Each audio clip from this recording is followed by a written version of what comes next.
आप सभी जानते हैं कि आज वसंत पंचमी का पावन त्योहार है। माँ सरस्वती विद्या की देवी हैं, इसलिए सभी छात्र इस दिन माँ सरस्वती की आराधना करते हैं। इसी दिन माँ सरस्वती जी का अवतरण हुआ था।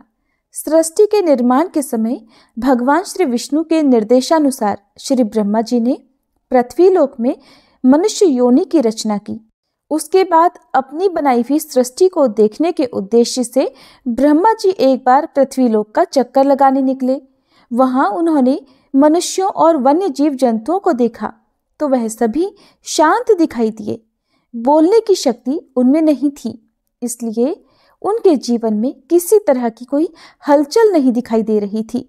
सब कुछ सूना था। ब्रह्मा जी को लगा मानो उनकी रचनाओं में कोई कमी रह गई है। तब उन्होंने अपना कमंडल उठाया और उसमें से थोड़ा दिव्य जल वहां पर छिड़का। तभी वहां पर एक अलौकिक प्रकाश उत्पन्न हुआ और उस अद्भुत दिव्य अलौकिक प्रकाश के बीचों बीच एक चतुर्भुजी देवी प्रकट हुई। उन देवी के एक हाथ में वीणा थी और दूसरा हाथ वर देने की मुद्रा में था। तीसरे हाथ में पुस्तक और चौथे हाथ में माला थी। देवी ने अपने जन्मदाता श्री ब्रह्मा जी को प्रणाम किया और वही ब्रह्मा जी की मानस पुत्री सरस्वती जी कहलाई। तब ब्रह्मा जी ने देवी सरस्वती से कहा, देवी, इस संपूर्ण धरती के जीव जंतु केवल इधर उधर चल फिर रहे हैं, उन्हें वाणी तो प्राप्त ही नहीं है, इसलिए वह किसी से किसी प्रकार का कोई संवाद नहीं कर सकते। फलस्वरूप उनका जीवन नीरस हो गया है। आपको अपनी वीणा के साथ शुरू से इस संसार को वाक शक्ति प्रदान करनी है, उन्हें स्वर देना है ताकि वह आपस में अपने विचारों का आदान प्रदान कर सके, ताकि उन्हें एक दूसरे को समझने में आसानी हो सके। तब पुत्री होने के नाते ब्रह्मा जी की आज्ञा का पालन करना देवी सरस्वती जी का परम कर्तव्य था। फिर उन्होंने अपनी वीणा के तारों को हल्के से छेड़ा। उससे जो मधुर ध्वनि उत्पन्न हुई तो सभी मानव जाति और समस्त जीव जंतुओं को मनोवांछित वरदान मिल गया। सभी जीव बोलने लगे। वीणा के स्वर ने उन्हें मुखर बना दिया था। यहाँ तक कि नदियां, झरने आदि कलकल आवाज करके बहने लगे। हवाएं भी सरसर करके बहने लगीं। अब वातावरण में चारों तरफ मानो मधुर संगीत गूंज उठा हो। इतने दिनों से व्याप्त सूनेपन का आज अंत हो गया था। तब से लोग व्याख्यान और संगीत की देवी के रूप में देवी सरस्वती जी की पूजा अर्चना करने लगे। वसंत पंचमी को सरस्वती जी के जन्मोत्सव के रूप में मनाया जाने लगा। एक बार एक छोटे से गांव में एक अनाथ बालक जिसका नाम आरव था रहता था। माता पिता के निधन के बाद उसे गांव के लोग दया से खाना तो दे देते, लेकिन प्यार और अपनापन कोई नहीं देता। वह अक्सर गांव के बाहर मंदिर के पास बैठा रहता और जहां पर माँ सरस्वती जी की प्रतिमा ही उसकी एकमात्र सांत्वना थी। हर दिन मंदिर में आकर वो माँ सरस्वती से बात किया करता। कहता, हे माँ, क्या मेरे जीवन में भी कभी उजाला होगा? क्या कभी कोई मुझे भी प्यार करेगा? उसके फटे कपड़े और भूखा चेहरा देखकर भी किसी को उसकी कोई चिंता नहीं होती। एक दिन वसंत पंचमी का दिन था जब पूरे गांव ने माँ सरस्वती जी की पूजा की। आरव उस दिन भी रोते रोते मंदिर में ही सो गया। उसकी आंखों में आंसू और मन में गहरी पीड़ा थी। उसी रात माँ सरस्वती उसके सपने में आई। उन्होंने मुस्कुराते हुए कहा, पुत्र, मैंने तेरा दर्द सुना है। ज्ञान और संगीत का वरदान मैं तुझे देती हूँ, जिससे अब तू अपने जीवन को बदल सके। आरव ने सपने में ही माँ सरस्वती के चरणों को स्पर्श किया और कहा, माँ, मुझे बस केवल और केवल आपका आशीर्वाद चाहिए। अगली सुबह उठकर आरव के मन में बहुत सकारात्मक विचार थे। उसके जीवन में बदलाव आने लगे। उसे महसूस हुआ कि उसकी अंगुलियां किसी अदृश्य शक्ति से संगीत के स्वर छेड़ने लगी थीं। मंदिर के पुजारी ने उसका यह हुनर देखकर उसे खूब प्रोत्साहित किया और एक टूटी हुई बांसुरी उसे दी। आरव ने उसी टूटी हुई बांसुरी पर अभ्यास करना शुरू कर दिया। कुछ ही दिनों में उसकी मधुर धुनों ने पूरे गांव का दिल जीत लिया।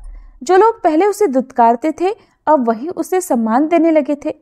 आरव ने अपनी बांसुरी से गांव के लोगों को प्रेरित करना शुरू किया।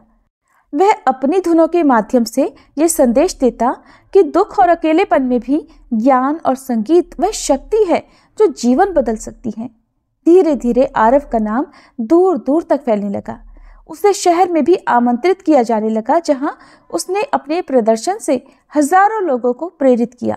फिर एक दिन वसंत पंचमी के दिन आरव ने अपनी पहली कमाई से मां सरस्वती के उसी मंदिर की मरम्मत करवाई, जिसमें अक्सर वह रोता था, सोता था और मां सरस्वती से बातें किया करता था।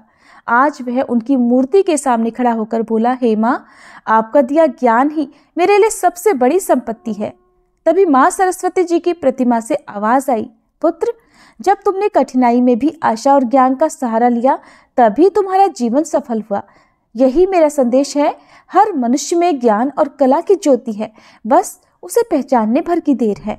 आरव का जीवन हम सभी को संदेश देता है कि चाहे जीवन कितना ही कठिन क्यों ना हो, ज्ञान और आत्मविश्वास की शक्ति से हर दर्द को खुशी में बदला जा सकता है। माँ सरस्वती की कृपा उनके उन भक्तों पर अवश्य होती है जो खुद पर विश्वास रखते हैं। किसी छोटे से गांव में अन्वी नाम की एक गरीब लड़की रहती थी। उसके पिता किसान थे, लेकिन लगातार सूखे के कारण फसल कम होती थी। कभी कभी फसल से एक भी दाना अन्न का नहीं मिलता था। परिवार का पेट पालना भी मुश्किल हो गया था। माँ सिलाई करके थोड़ी मदद किया करती थी। अन्वी का मन पढ़ाई में बहुत लगता था, लेकिन मजबूर थी। स्कूल जाने के लिए पैसे जो नहीं थे, वह अक्सर दूसरों के फेंके हुए कागज उठाकर उन पर लिखने का अभ्यास करती और मंदिर के पास बैठकर पढ़ाई किया करती। गांव के लोग अक्सर उसका मजाक उड़ाते और कहते, पढ़ाई से क्या होगा, तेरी किस्मत में तो गरीबी ही लिखी है। लेकिन मासूम अन्वी का हौसला कभी नहीं टूटा। हर वसंत पंचमी पर वह माँ सरस्वती के सामने अपनी छोटी सी स्लेट ले जाकर उनसे प्रार्थना किया करती, हे माँ, मुझे ज्ञान का आशीर्वाद दीजिए। मैं खूब मेहनत करूंगी, लेकिन मुझे आप मार्ग दिखलाइए। फिर एक रात वसंत पंचमी के दिन माँ सरस्वती उसके सपने में आई। उन्होंने कहा, पुत्री, कठिनाइयां तेरे जीवन में आएंगी, लेकिन तेरी लगन और मेहनत तुझे सफलता के द्वार तक ले जाएगी। ज्ञान ही तेरा सबसे बड़ा धन बनेगा। अगली सुबह अन्वी ने निश्चय किया कि वह गांव के बच्चों को पढ़ाएगी और बदले में उनसे अपनी पढ़ाई का सामान जुटाएगी। उसने मेहनत से दिन रात पढ़ाई की। वह गांव के हर बच्चे को पढ़ाने लगी, जिससे उसकी अपनी पढ़ाई का खर्च निकलने लगा। फिर भी गरीबी उसके पीछे थी। कभी कभी खाने को भी कुछ नहीं होता, लेकिन अन्वी की आंखों में माँ सरस्वती के आशीर्वाद की चमक थी। बारिश में भीगी किताबें, टूटे पेन और फटे कपड़े उसकी राह में कभी रुकावट नहीं बन सके। फिर एक दिन शहर के एक शिक्षक ने अन्वी को देखा, जब वह एक पेड़ के नीचे कुछ अनाथ और गरीब बच्चों को पढ़ा रही थी। उन्होंने उसकी प्रतिभा को पहचाना और उसे अपने स्कूल में स्कॉलरशिप दिलवाई। लेकिन ये सफर इतना आसान नहीं था।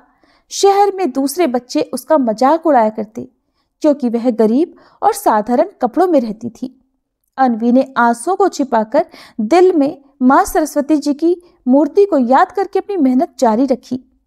धीरे धीरे अन्वी ने अपने ज्ञान और मेहनत से सबका दिल जीत लिया। उसने अपनी स्कॉलरशिप के पैसों से गांव के बच्चों के लिए एक छोटी लाइब्रेरी खोली। जब उसने अपनी पहली परीक्षा में पूरे राज्य में पहला स्थान पाया, तो उसका नाम अब हर तरफ गूंजने लगा। आज वसंत पंचमी का दिन था और एक बार फिर से वह अपनी किताबें लेकर माँ सरस्वती जी के मंदिर में उपस्थित थी। कहने लगी, हे माँ, आपका आशीर्वाद ही मेरी ताकत है। आपने ही मुझे रास्ता दिखाया। मूर्ति में से फिर आवाज आई, पुत्री, जो खुद पर विश्वास करता है और हर कठिनाई में मेहनत जारी रखता है, उसे मेरा आशीर्वाद हमेशा मिलता है। अब तू अपने ज्ञान का प्रकाश दूसरों तक पहुंचा। और तब अन्वी माँ सरस्वती जी के आशीर्वाद और अपनी मेहनत से एक प्रसिद्ध शिक्षिका बन गई। फिर उसने गरीब बच्चों की मदद के लिए कई स्कूल खोले। जो लोग कभी उसका मजाक उड़ाया करते थे, आज वही उसकी तारीफें करते नहीं थकते थे।